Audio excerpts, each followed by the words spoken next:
Okay, so I'm back again. I'm gonna do this YouTube video on life path number 6. So, if you saw my last video on the 33-6, you can kind of get a little bit of a picture of what the 6th life path is all about.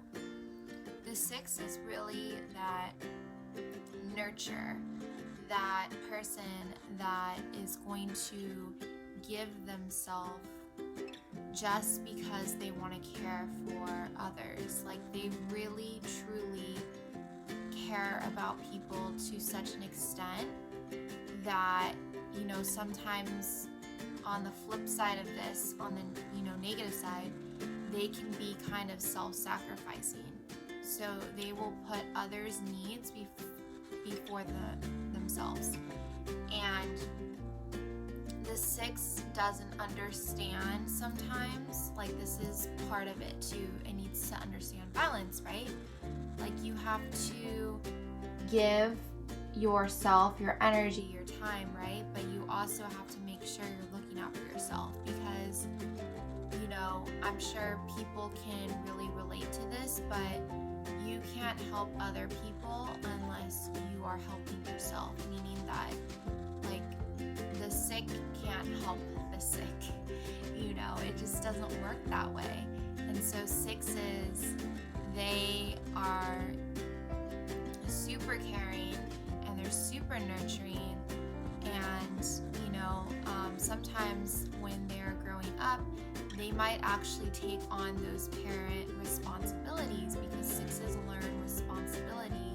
Most of them learn it very young. They have to learn responsibility because that's part of their path, right? They kind of grow up very early.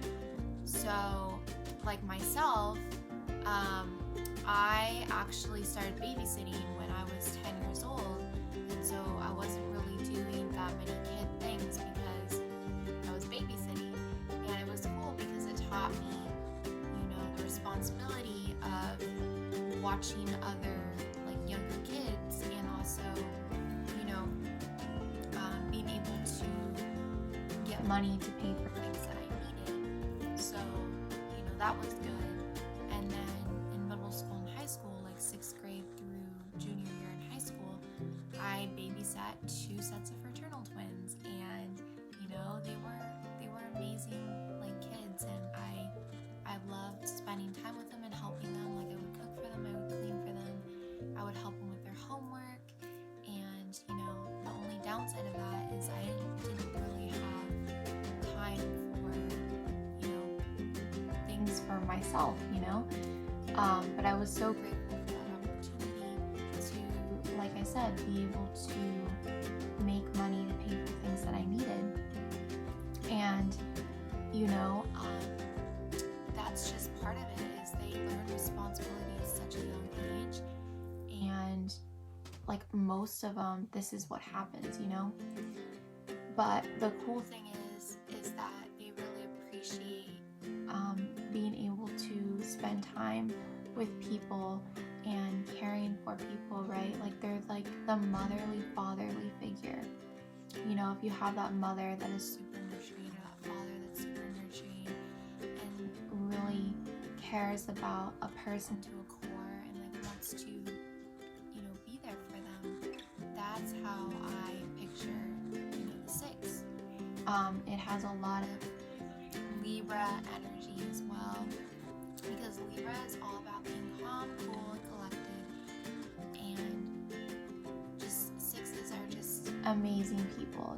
If you have a 6 as somebody who is running a business, the 6 is going to treat all of their employees like their family. They're going to be super kind to them, and they're always willing to lend a hand. They're always willing to put something off to help another person. And 6s, they are great mentors as well, because they come from that caring, loving perspective. And it's really funny because 6s will be in a store, or they'll be just out and about, and people would literally gravitate towards them. They have this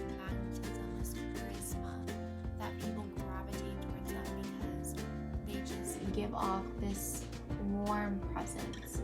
They're just they are just very, very kind people. And on the negative side of a 6, they can become very resentful. They can feel like they have to take on way more than they need to, right? They're putting way more on their plate than they need to. And this is the negative side, is because they can become so consumed over helping other people that they don't watch out for themselves. And it can actually make them very sick. It can cause, digestive issues. It can really manifest into something that is not healthy. And so, the 6 also is a perfectionist, and they very are into overanalyzing things. They overthink things to such an extreme, and they need things to be perfect. In their eyes, if one little flaw is wrong, they're gonna look at it and see it as a big thing, right? Instead of taking the time to step back and say okay, I understand that it's not 100%. I understand that sometimes my expectations are unrealistic. They're not going to see that. They're not going to see that what they view as perfect is to an extreme, right? And so they really need to understand that sometimes things can be imperfect, right? Everybody is human. Humans are imperfect. They're not meant to be perfect. And that's where that whole business, comes into play, is just making sure you balance everything, right? And just making sure that you are taking the time to really see how you feel. Take some time, journal how you feel, journal your emotions, journal how people make you feel, journal how sometimes not being able to say no, journal about it, say why, ask yourself why can't I say no in this situation? If you feel like you're giving too much of your energy out, right? See where you can establish those boundaries. See where you can establish those boundaries with friends or family or even at work. If you're saying yes all the time and you're not taking time for yourself, that isn't healthy. So really reflect and say hey, where can I draw the line and understand that it's okay, for me to put something off, right? It's okay for me to decline to going out with a friend, or decline to,